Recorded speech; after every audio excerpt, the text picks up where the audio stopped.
Well, hello, everyone. Without further ado, I want to introduce our lovely speaker this evening. She is an advocate for tech in underserved communities, and I don't want to take too much of her time, but let's go ahead and give a huge round of applause for Brigitte Daniel.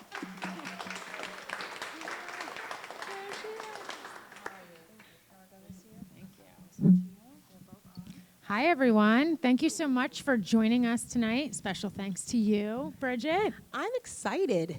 I'm excited, too. We were just chatting earlier.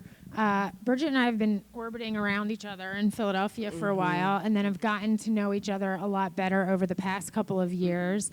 But in terms of schedule alignment, haven't been able to sit down and have a one-on-one with each other fairly recently. So we're just going to do that in a public setting with all of you here. Right. So we're going to keep it super conversational, and we'll save some time at the end for questions. I didn't even wear a watch today, so I will glance at my phone to make sure that I'm on track. And Mariah, who also thank you, because she coordinates all of our startup grind. She's in charge of all of our events and programming across the Philadelphia region, across all those campuses that she mentioned. And she will yell at me persistently if I start going over time, because I have the feeling we may just, keep chatting and getting off track. I'm a chatty catty right now.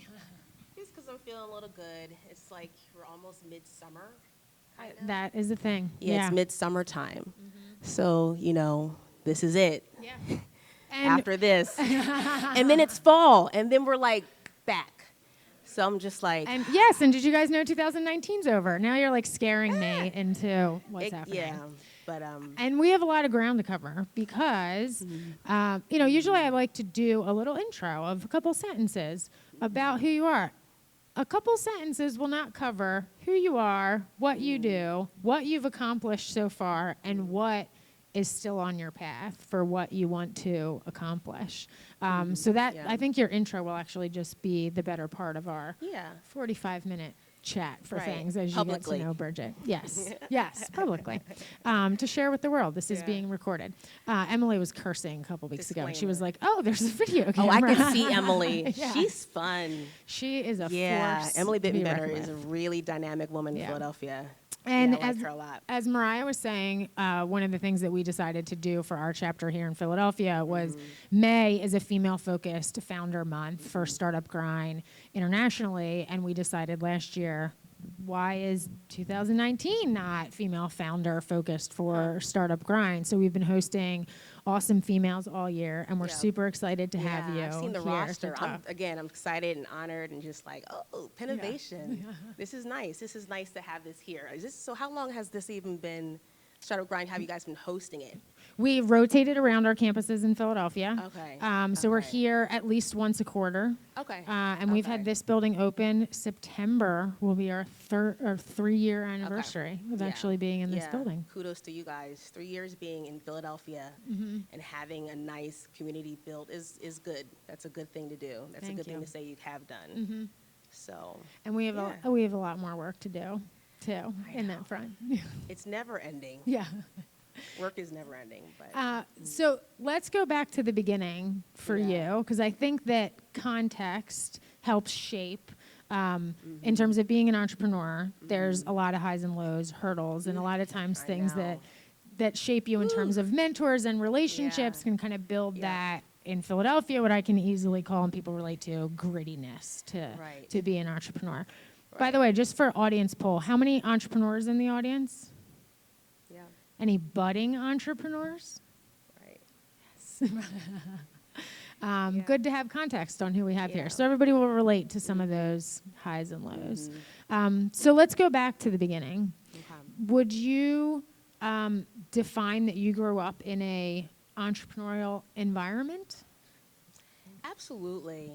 I probably didn't realize that's what it was when I was in it. I think just being a part of that early 80s cable movement, when we started to have boxes in people's homes and what that looked like for accessing what was on television was still so new, but I was very familiar with it. The channels, what it looked like, the dynamics. So I was the daughter of that. That was my environment. So it definitely was about a black man starting a business from the ground up, African American, one of the only in that field of like cable television wiring, like wiring buildings though, like when you were building the infrastructure. So he was like an operator.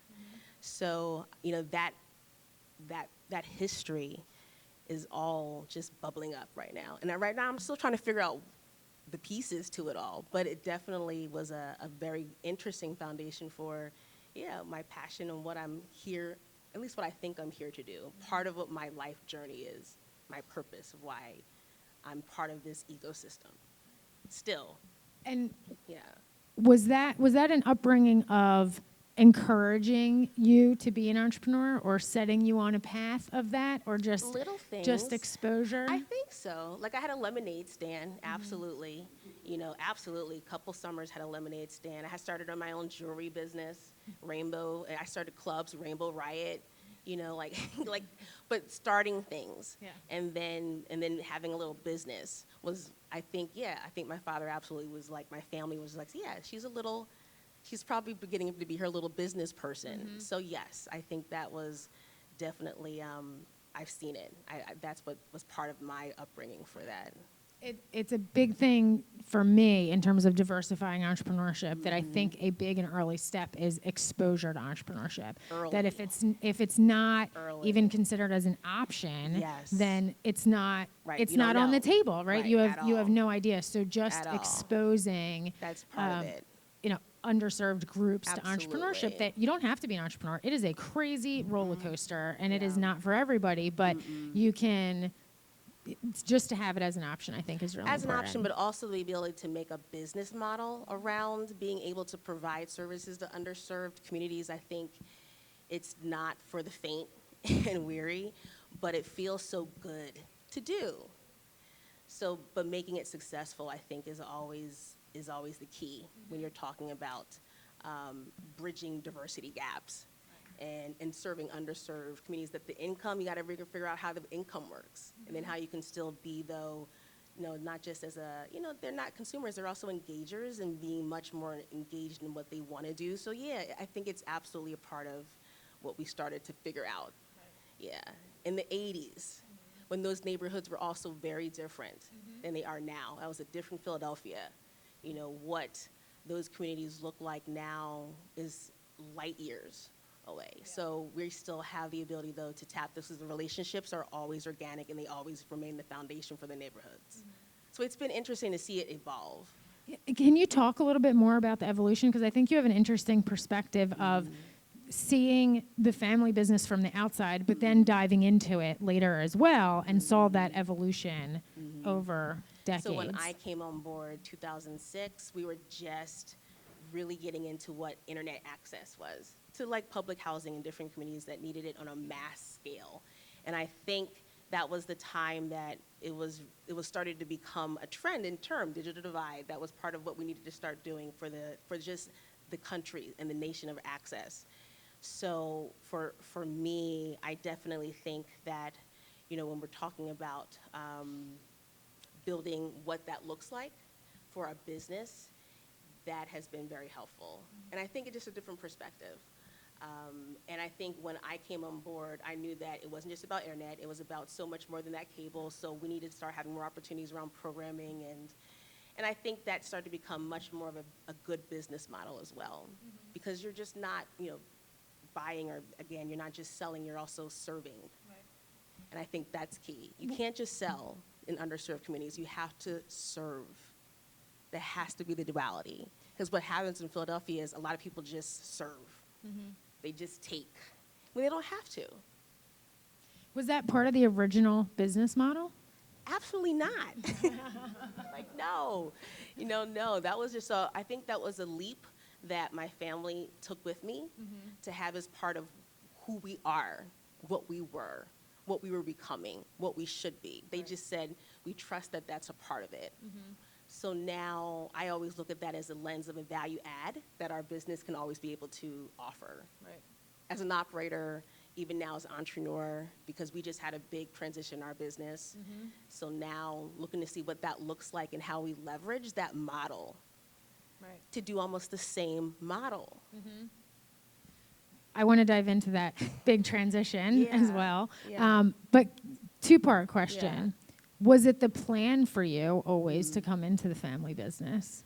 And then what is it? Yeah. What was it like being in the family business?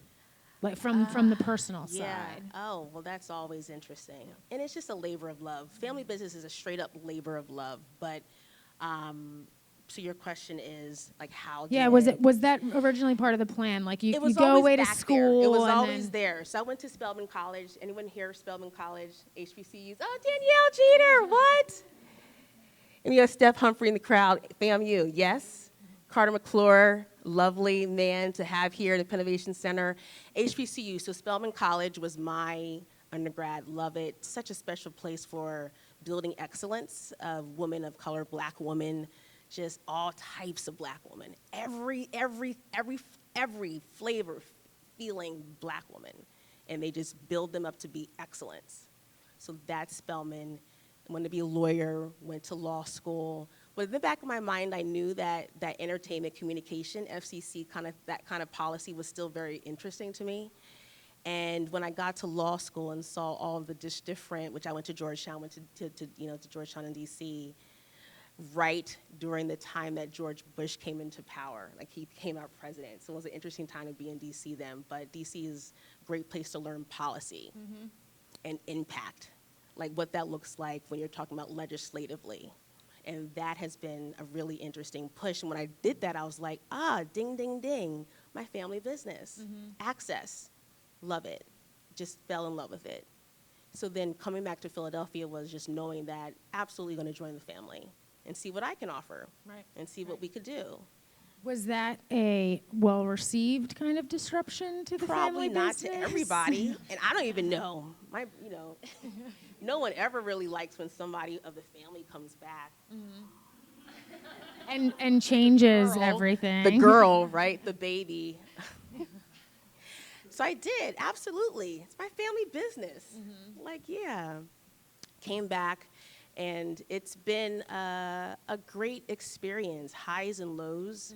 And I wish we just could have done more, but that doesn't mean that we still can't. But I just so much more into just honoring the family legacy, because it's so important.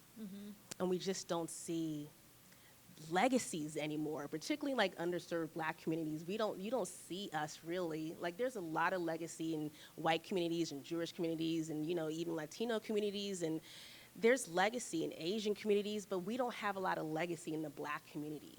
We don't, and that's not because we don't want to, it's just because of circumstances. So it's very important that when we do have legacy, it's preserved. At least how it got to be a legacy is preserved. And I think that's what I am really about at this point. And not effing up, you know what I mean? Like not squandering, not making bad decisions, which I already have, but I'm like having people around to still help guide. We're still figuring out what our models are. I'm just lucky and blessed to have my father, because he's still right there. He's 84 years old, Will Daniel. He's still in the office. Wow. For real. And I think he just wants to see, but what else he's gonna do? Like that's what he's been doing for his whole entire life. And he's still sharp. Like he can still read a contract quick, more than me. He reads more than me.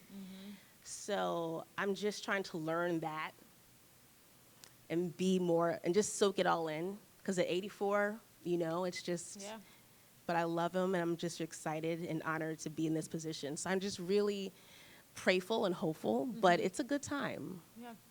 I know. So I told Carter, I told you guys. I was like, I'm going to get emotional That's okay. We're with our closest friends. at the Innovation Center. So we hinted at big transition. If you could elaborate for our guests of what that transition was and what that's been like over the past year or so. So, we for 40 years have done this work of operating in underserved, just communities that just people haven't looked at a lot or forgotten. And, that's something that, formulated over a very, long span of time. So And we were one of the first to really do it and one of the last to even be doing it. So as time went on, however, technology just needed to catch up where we needed to be and for our communities needed to be. And so we made a decision as a family to have Comcast acquire our cable division because we already partnered with them anyway.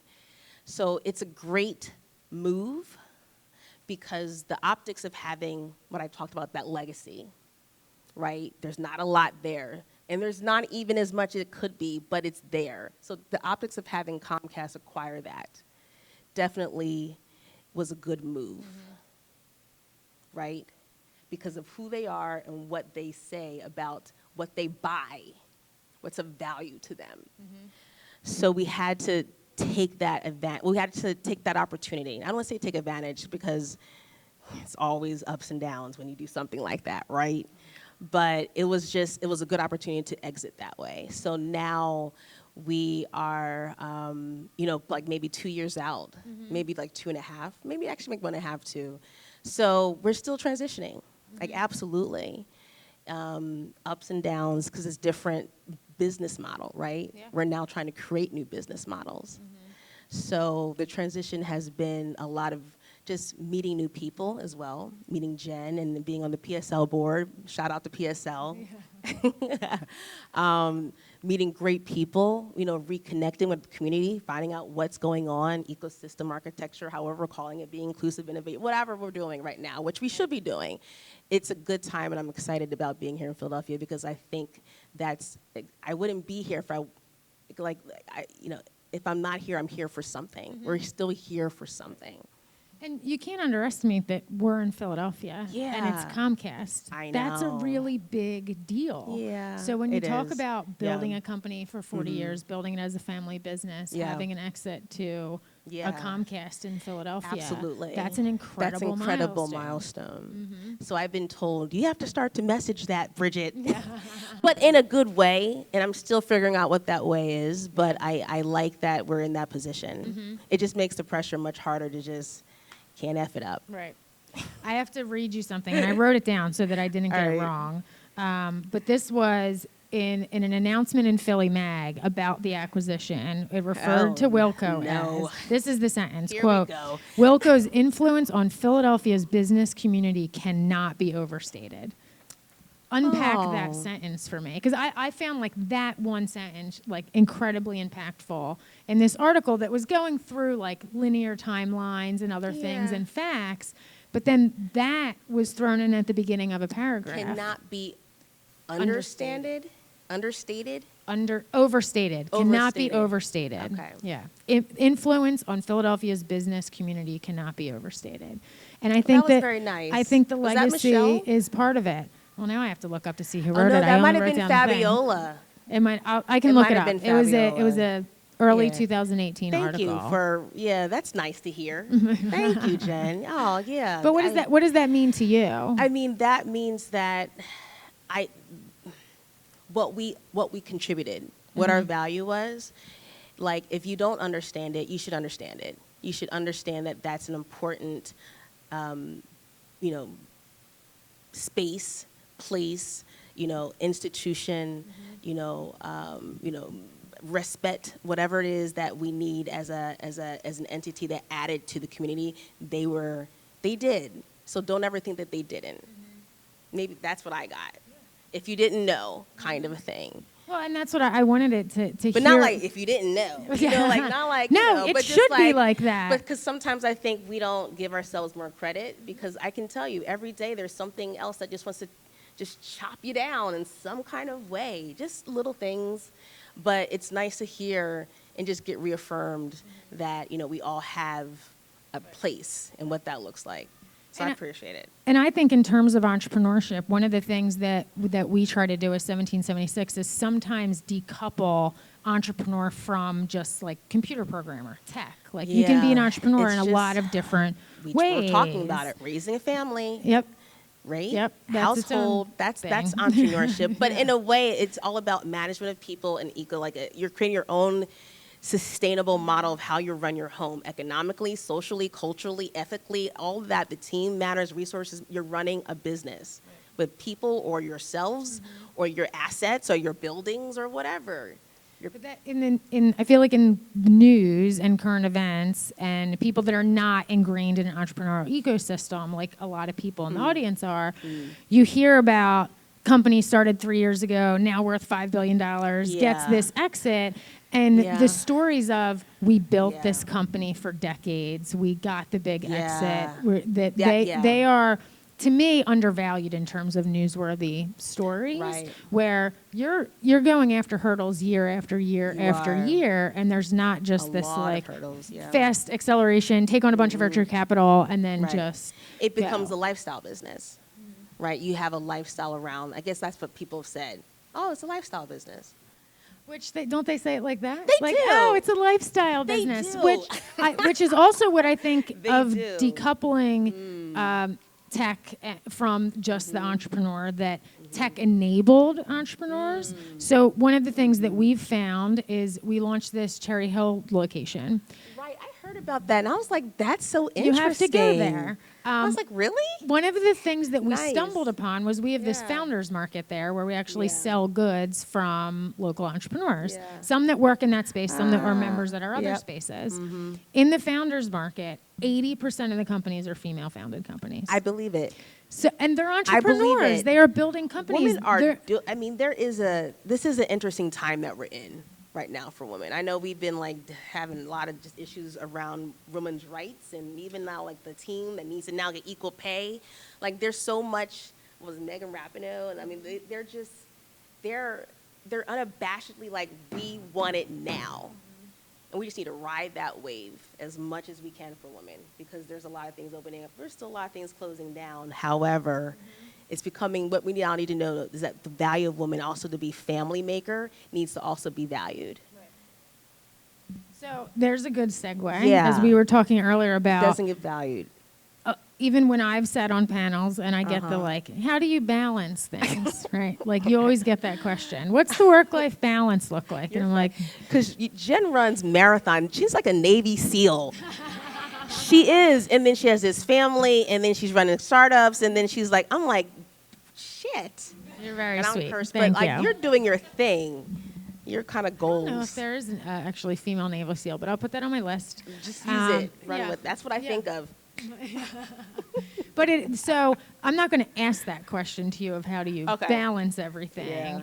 But let's talk about what it's like to wear a number of different hats, right? Even when you are running a company, you're like taking off all the different hats. You're putting on the accounting hat. You're putting on the operations hat. You're putting on all the different hats. And when you're running a business and running a family, you're just putting on hats of all different shapes and sizes. You are. So how did that, become part of your life, of also taking on the titles of wife and more recently mother? I mean, it's no joke. It is hard. The thing is, I don't balance that well. I thought I did. I mean, I probably had moments, but I've definitely, something gets on the wayside. It just gets on the wayside. But I do have a little thing like, what's her name? Zuckerberg's sister. Thank you. Randy wrote a book. Thank you, Steph. So Randy Zuckerberg wrote a book. I forget the name of it because it just came out. Do you know? But Randy Zuckerberg, journalist now, media journalist, and his sister. And I was on her podcast before, great interviewer. She wrote a book, and I'm in her book. But what she created about how to help balance your life was so interesting to me. And I think she said there's like the 5 key things that you can just do in your life. Just choose 3 and know that the other 2 you just won't get to. But accept that you're just choosing those 3 and just do that so you feel like you're still meeting a goal. So I think it was family, fitness, friends, sleep, and work. And for a long time... This sounds like a relatively simple concept, and then you're like, which one gets for a long time, fitness went away for me for a while. So I have to now just like, I looked at myself the other day, I was like, I have to now bring that back. But I only did like family because I had a little baby, and then I did like, work, absolutely. And I chose sleep for a long time, and then that went away, and now it was like about just like, whatever, fitness or Forcibly friends. taken away from you Yeah, during periods forcibly. of work and early family life. Forcibly. So for a while, I've just been balancing that way, thinking about this model that Randy put out in the world about pick 3, and I was like, I'll just do these 3 things. But I'm realizing you got to do more. You do. Once you have better like traction, you got to just do more. And I think that's even like you have to have that passion even as an entrepreneur, because if you're going to do it, you have to have more. It's like no joke, because I'm kind of now a startup. So right, we did this transition. We actually had the ability to sell our assets, and Comcast acquired those that cable component. But now we're still iterating because we have a legacy. We had the model. And the model is what I'm looking at right now, because when my father was going into the inner cities and even center city, he was building infrastructure to put into multifamily buildings to provide technology. That's what he was doing. But it was a cable channel. It was like cable programming. But now we're doing the same thing, but we're doing it like with like smart devices in tech and like platforms in the home, the access. It's all about the access. He did it freaking 40 years ago, and it hasn't changed. It's about the access. So what our access foundation right now is smart. Install, integrate, multifamily, underserved maybe, but just in general, just multifamily facilities, communities, buildings, make them smart, make them accessible, and they can be accessible to everybody because everybody has a phone. So how you started that talking about the, what's next and building is in and of itself a level of grittiness. And I think it's a common thread that I hear from a lot of successful entrepreneurs of never really being satisfied. That's like one way to phrase it. That you're never truly satisfied. Ooh, you can't, because once you do, then you at least you don't fall back, but you definitely you plateau for at least a little bit of some sort. So you do have to, but you also have to be empowered and impassioned to see that you can do more. So how did you get that? How did you get that level of greatness, that viewpoint of like, well, great, we had this great exit of the cable division, and not just say, awesome, great, I'm going to go on vacation for people a said couple that. years. Why don't you just do a housewife? I was like, well, one, I can't afford that. Thank you. No, I can't afford just to be a housewife. Not that there's anything wrong with it, but I can't really afford just to be at home. So I need to be out there. But people were just like, what are you going to do? And I'm like, I'm still working at Wilco. Well, and you could have just overseen the transition instead of thinking about what is the next level of access. That is true. Because I will say, right. Let's be real. It did cross my mind. Like, I was just like, what am I going to do? Because you gave up sleep for a number of years, and then you're like, oh, sleep might be on the horizon again. And I looked at actually doing other opportunities, too. And I think even my family was like, if you want to, you can. Like, just work on building cities, which I love, because cities are so important, and they're so valuable, and they're so, they're the jazz. Cities are the jazz. I did this talk at South by. I don't know, were you there? And I said, who's got the jazz? How Philadelphia is leveraging East Coast inclusion, blah, blah, blah, blah. You know what I mean? But whatever that title it was about how we're leveraging that I-95 corridor that's only specific to the I-95 corridor in the world of the United States of America. We got everything here, more than anywhere else. And we're a part of it. We're right here. Philadelphia is right here in that jazz line of talent and market. So when I started to think like that, I was like, how can I make my impact? Well, we still have Wilco. Even though I was looking at other places and other things, and it's hard out there, let me tell you. But Philly is hard. But I kept coming back to, but there's still something here, though. That can absolutely still be of value. So I had to encourage myself on the value, because again, there's a lot of people just that would say, no, you don't have to, whatever. You have to at least see that there's a value, and you have a partner. Because right now, my father is our partner. He's my sole investor for now, right? For now. But that's what we're building. We're building the model.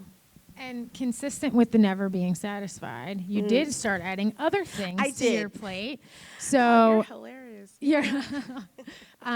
Tell me more about the City of Philadelphia's Smart City Initiative and how you got involved in that. Yes. So, I think like what any city is doing right now, we're all evaluating our assets. Everyone's looking at their assets. And why we know that? Because Amazon did a freeing hum-dee-dee-da, tell us all your assets bid. And everyone just gave up their assets. So Amazon is the only one that actually knows exactly what's really going on in every city, which is interesting. However, I think we're all trying to figure out how to make that smart for everybody. And Philly is now putting much more of a government initiative behind it. I think we're slow to start because we only had, I think one meeting, and I think we're still trying to also figure out what that is. But I love that we're at least putting an initiative to do it. And smart city means how do we make communities smart? How we have everybody have access to just the technology and the sources and the technology that also enables government sources, like how to go to the hospital better, how to pay something better, how to get something to come to your home better, what's going to automate in your home. Can you control anything in your house from afar? Absolutely. So I think we all have to figure out how to look at the individual, the homes, the communities, and the corporations, and how we're being smart as a city. And that's what Philadelphia is doing. So it's a good time. Mm-hmm. And they just started, but it's a good mix of people that could make and find solutions. So this probably won't be the last group, and I think there'll be other iterations, but at least it's a group trying to kind of find solutions, because that's where we are right now. As an ecosystem, as builders, it's just about finding solutions. Mm-hmm. So let's talk about how that interfaces with diversity and entrepreneurship and Absolutely. Diversity and some of the other things that you like to work on in all of your spare time. And it does, because, when you're trying to bolster that type of engagement, then there's businesses that are part of that, but all about you have to have it diverse and you have to have it inclusive. And as a city that's this, and we all know it, we have to always hear we're a minority majority city. Like, we are a minority majority city. Have more people of color and more black people than any other people, right? Black, brown, yellow, orange, whatever we're calling, just like different ethnicities, colors, flavors, everything. What that is, we have it here. So we have to figure out what that looks like for us. And I have to also, so I'm sorry. So figure out what we have to look like us, but that was your question. So then because of that, having that seat that I think that I was able to see when I was younger, and then also wanting to be a provider of a space for people to have seats, was something that I wanted to start. So there's an organization that I started called Mogul-led, and we are about bridging innovation disparities, looking at different communities and looking at different partnerships and wondering how we can also blend and create spaces and places for people to get to be able to collaborate and just meet each other and just understand who you are and just get the network working we have to have the network in place. And that was part of what, Mogul-led has done in the last couple of years. So we had a 5th year anniversary for Philly Tech Week. Congratulations. Yeah, I forgot it. It feels like ages ago, but it was a great event. It was at Comcast in their innovation center, and it was well attended. I got in trouble because I invited too many people. Publicly, I'm saying that. But you want to have that. You want people to be at the space. So it was a great time, and I think people got out of it what it was intended to be. Ability to mix and mingle and meet other perspectives. We had people coming from Ohio, Candace Burkeen. Awesome. Yeah, it was nice. It was cool. But yeah, I enjoyed doing that. Mm-hmm. So in addition to how we're getting into all our new businesses, I still love to do that. Well, and that's you slipped in that. And I started this other organization, and this is everything else that we do. Because it's all related, it's all related, but you're only one person. Right. and you only have one block of 24-hour time. Everyone has the same block of time. Anyone, like no rich person, there's no group that has more time. That's one of our equalizers. So what do you do with your 24 hours? Every day is important. So I think that's where, we're all trying to be as better timekeepers. Absolutely. So you just hit 5 years with Mogulette and have done Yes. great work in those 5 Yes. years. What is part of the vision around Mogulette going forward?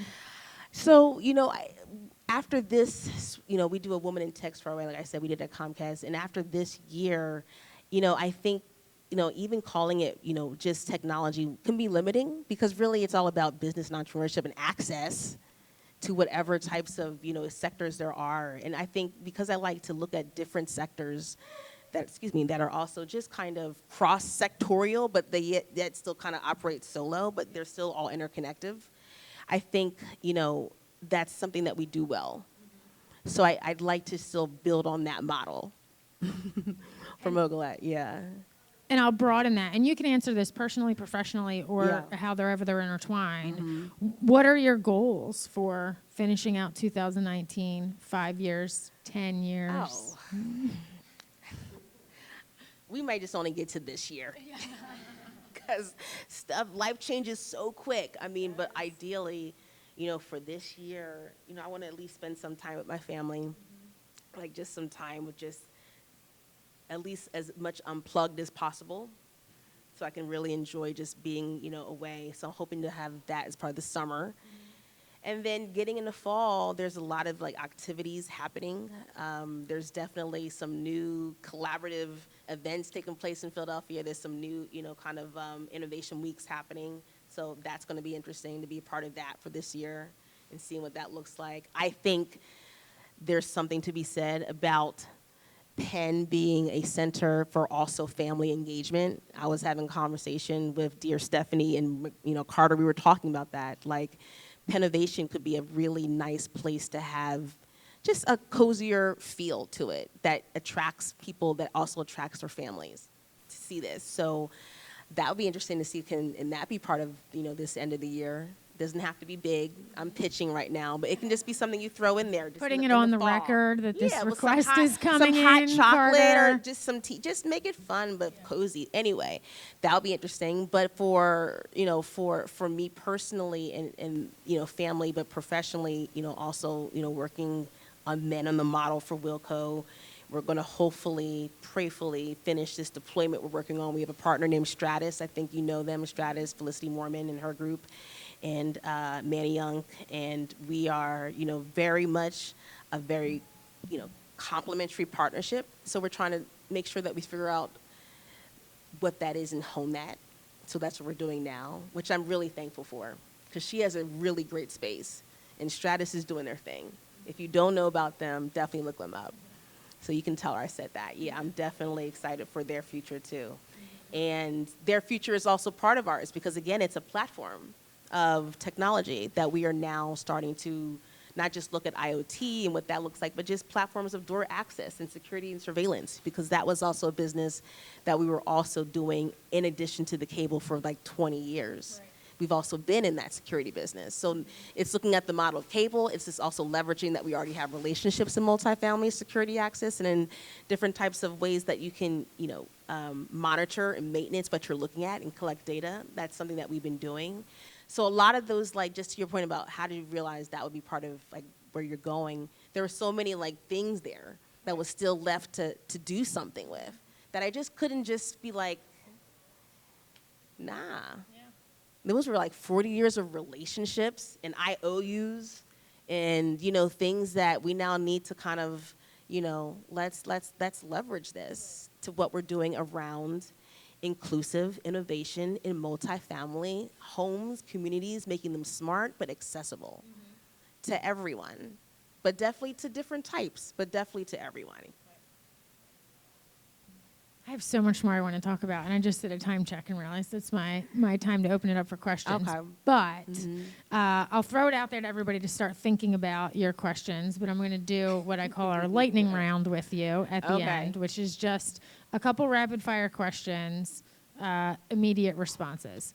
Okay. Beach or mountains? Oh, beach.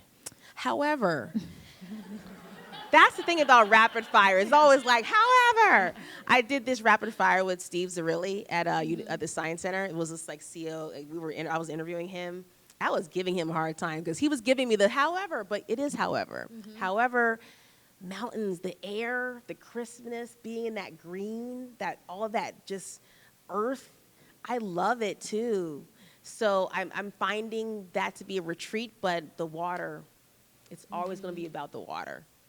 And one of the underrated things about Philadelphia is we're like an hour from the beach. Jersey and an Shore. hour from the mountains. I know. We have to do more with that too. Yeah. Although we still keep hearing reports about the water being like weird sometimes, right? I know. But there are parts that you can enjoy. Cape May has some nice parts. It's a little far. That's my hometown. Yeah. What? I love Cape May. It's beautiful from Memorial Day to Labor Day. But imagine being a 16-year-old in like February Here we go. in a shore town. Yeah. It's not great.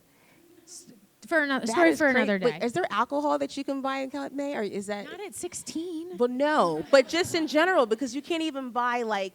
That's the thing about living down the shore. Some cities are Ocean dry. City is a dry They're town. dry towns. But that's in the Okay. deeper South Jersey, south of It's Atlantic all- okay, City. okay. I believe it's just Ocean City that's Oh, a dry Jersey town. girl, But I there's didn't two realize. boulevards that go into Ocean City, and there are liquor stores on each boulevard. Okay. So talk about a business opportunity in Right. terms of location. I know. Budding Jersey. entrepreneurs they have down My there. husband is from Jersey. Where from? He's from Sicklerville. Which we Yeah. would define as South Jersey, which I almost South define Jersey. as Central Jersey because I I'm know. from Cape May. Sometimes we talk getting about off going to topic. Jersey. I'm like, no. I won't hold that against you. Like, that's a deal breaker now. I'm not going to Jersey. Like for the day or moving your family? Moving. Oh, yeah. No, Right? No. No offense, anybody, but I can say that being from there. Because I think there's something happening in Philadelphia right now. There really is. We've been talking about it for the last couple of years, but there really is. You're seeing it in intentionality. You're seeing it in the policy, where the money is going. You're seeing it in the buildings. You're seeing it in the cranes. You're seeing it in some of just the reconstruction of our neighborhoods, the infrastructure. When that's happening, that's a city that's building, right? Yep. We're having talks like this. Like there's something in the summer. Like, we have a lot more. We don't give ourselves credit. We have a lot more going on now. So you say all that, having everybody have, part and reap benefit of that renaissance is the issue with Philly. Yep. Philly can get greedy. People get greedy here in Philadelphia. You don't have to be greedy. People think there's not a lot, but there's enough that there can be eating everywhere. People still eating everywhere together. It doesn't have to be equal, okay, right? Okay, but there could be more for everybody. But definitely for those who, not underserved. There was this thing that went around Twitter a couple weeks ago. Some guy was like, I'm not underserved. You're just over whatever. I think he said, what was it, over, it was so quirky, but it was like, you're the one that's overpopulated. We're not underestimated. We're not underserved. You just have more than everybody. Stop having more than everybody. All the time, because when we don't have more equity, that weighs on the cities just not only economically, and there's other things that just happen when they don't have equity and more. And I'm not trying to be cliche crime, but just we don't work better together. We work better when there's more for everyone. Well, and that's to understanding have. the difference between equality and equity. I think is an educational piece still. Right. Unfortunately. But I think we're trying to figure it out as a city. We're doing better. We're doing better. I'm not saying that definitely we haven't But figured we're never it. satisfied. We are gritty. Yeah. That is grit. That's it. That is part of it. Yeah. That is part of it. You are never satisfied. But, it is a good time. The sports, we're trusting the process. You got to still throw Super Bowl. And you started to go have a Super Bowl, Super Bowl winners, champions. That just happened still. That's not that's a big deal. Yeah, you wore your Eagles green. Period. Eagles, Eagles. My daughter says that now because they say it at her school. Yeah. I think they just walk around and fall, Eagles, Eagles. I'm like, where did... So then I find out one of the owners is an Eagle fan. He used to be a football player. I'm like, what? Yeah. It's so cute. But so it's a good time to be in Philly. But I think you definitely have to have your village and who you're tapping into for business and resources and relationships that people are willing to also offer and open. And I think that's happening more than I think I've seen before. So that's a good thing. That's why I like it. That was a worthy discussion for getting wildly off topic for our lightning because round. Jersey, no. Yeah. Even taxes are high, but we have to fix our taxes. We have to fix our schools, and that's also a big part of where we are as a city too. So I don't know if there's any rapid fire around that. Yeah. But Well, Jersey or Philly? I know, right? Jen, yeah, right. So I'll do a couple more. right. Dogs or cats? Cats. And That- because we yeah. have a cat. And I hated cats. And my husband hated cats, but we have a cat, and she's like our family for real. Like if something happened, Wendell, my husband, would be upset. Like he wouldn't even tell me. He'd be walking around, but he'd be upset because he loves our cat, and our cat loves us. So she's like helped us keep off critters, and now my daughter's like, lady, and just sing anyway. But yeah, so cats. I think I already know the answer to this. Coffee or tea? Coffee. And I used to be tea. And for like decades, and then I'm just like coffee. Have a baby, get married, coffee. Yeah, it helps knock out that Coffee. sleep requirement of Right. the 5 things that you have to Right, do. and knock that out. Yeah. Coffee. Last one, and you can have it. follow up to this too. Books or podcasts? Books. What's the last book that you read, or that you're in the midst of reading? So I was thinking about that. That's not a rapid fire. She did tell me this one, and it was The New Localism. Yeah, Jeremy Rovac, Bruce Katz. It's the Philadelphia story. It's what we're going through right now. It's trying to be a city that finds solutions collaboratively. Right. And it's definitely a nice blueprint. So if you ever get a chance to pick it up, you should just read it. It's quick, but you'll just be like, oh my God, you're right. And it's a good rah, do it kind of a book. So yeah. Awesome.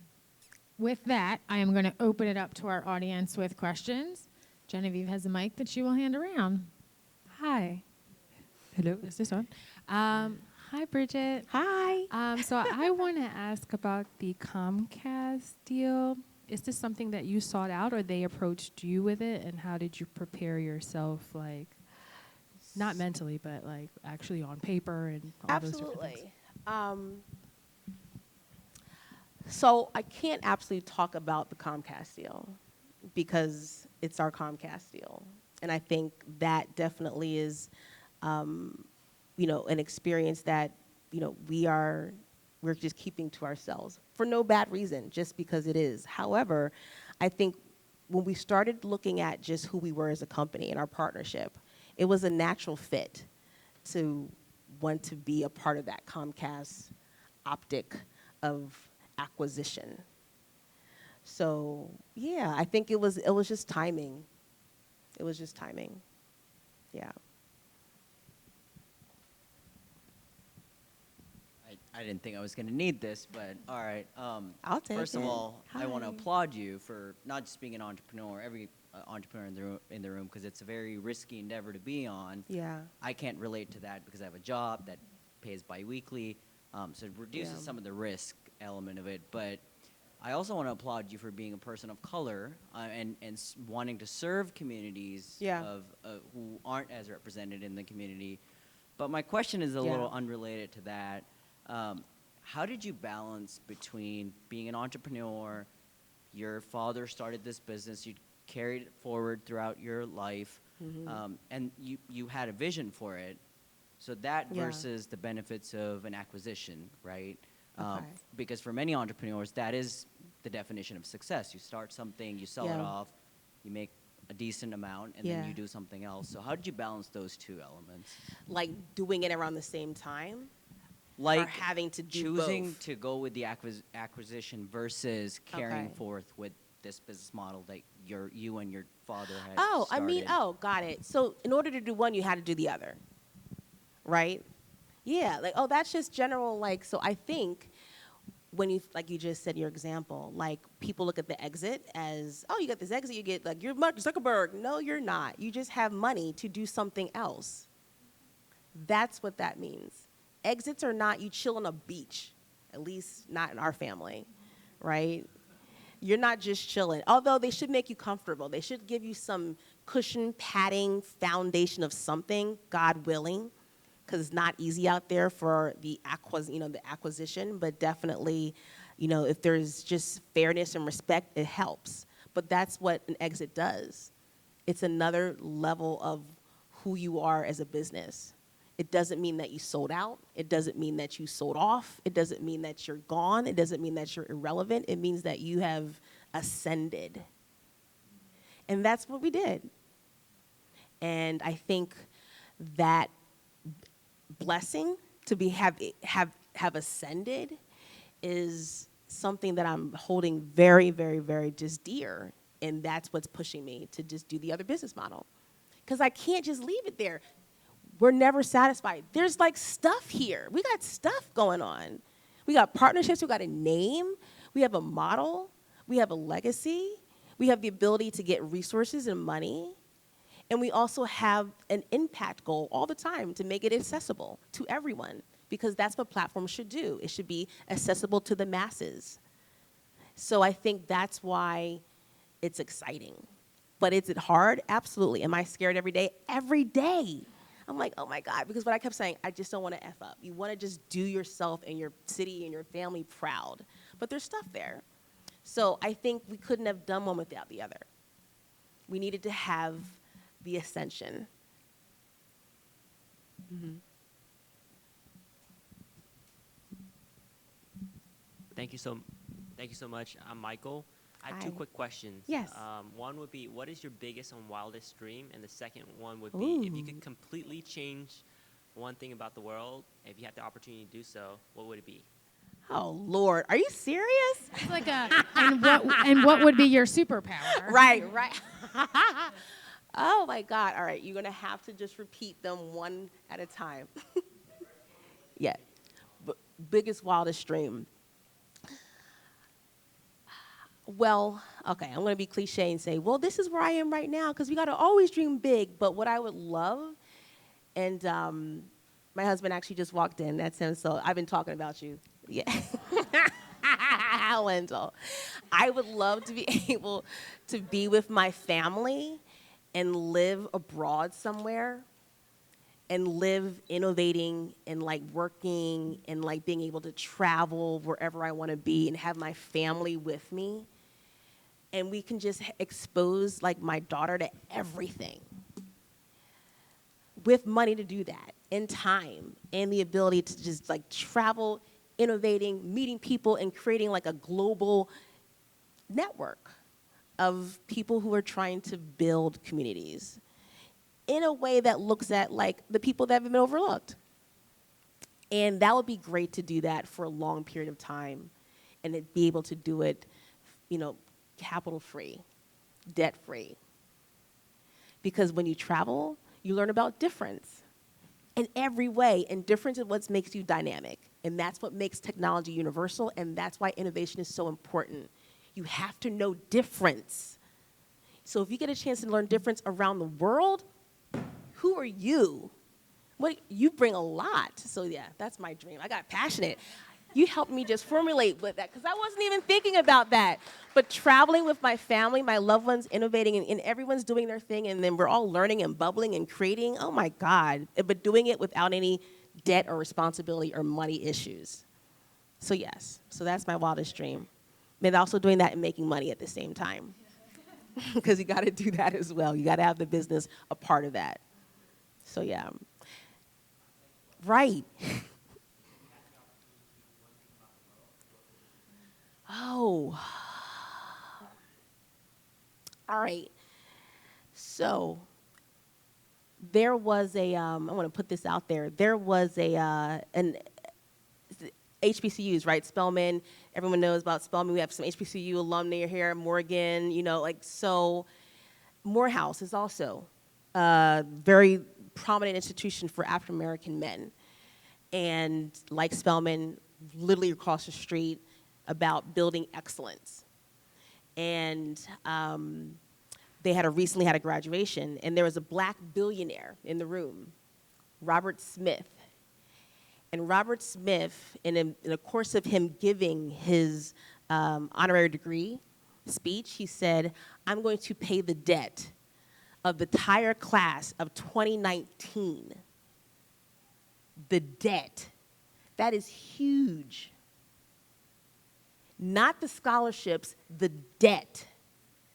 So what he did in like 2 minutes for maybe, I don't know, there are 400 men, so that's maybe 400 billion, whatever it is, large amount of money. I had it equaled in my head. I'm just not thinking right now. However, to do that and have the ability to do that, what we get out of that is going to be so powerful for a country. What are they going to do with that? Where do they go?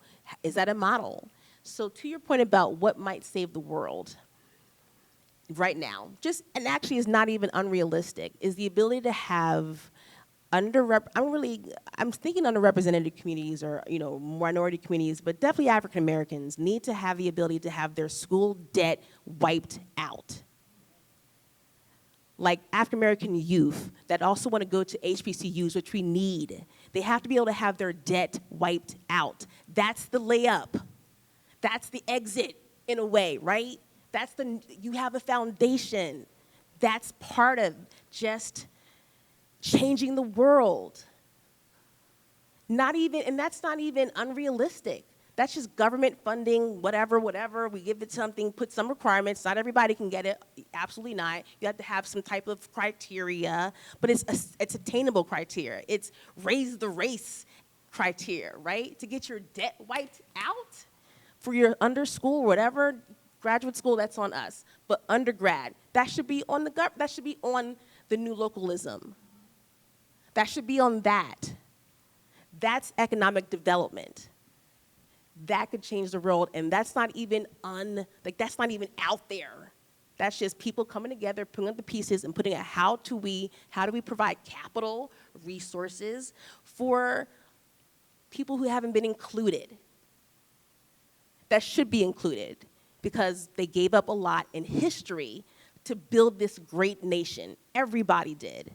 So everybody deserves it. We call it reparation. We don't have to call it that, but it's something. All right. I just went there. But it's there. Anybody want to follow that up with a question?